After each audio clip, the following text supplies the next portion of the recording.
Fakulteti i Shkencave Mjekësore të Universitetit të Tetovës ditën e sotme ka organizuar një sër aktivitetesh për të shënuar 7 prillin, ditën botërore të shëndetësisë, ditë kjo e cila ka për qëllim të rrisë ndërgjegjësimin global për shëndetin dhe të nxjisë veprime që përmirësojnë mirëqenien e njerëzve në mbar botën.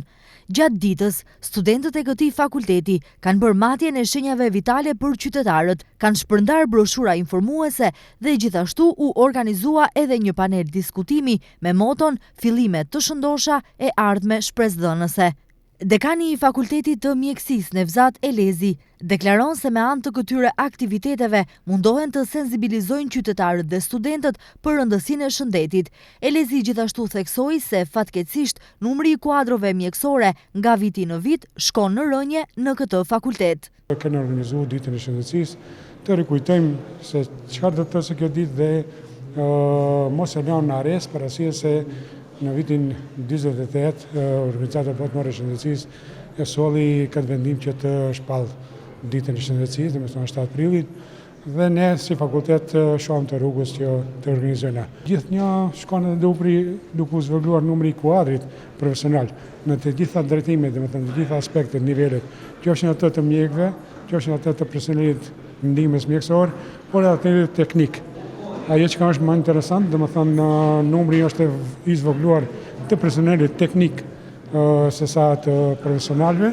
por Fakulteti i Shkencave Mjekësore këtu është të prodhon ekipe, të prodhon kuadra të reja dhe të shpresojmë t'i përgatisim sa më mirë që nesër këtë sfidë ta kalojmë me numrin që do ta prodhojmë ne.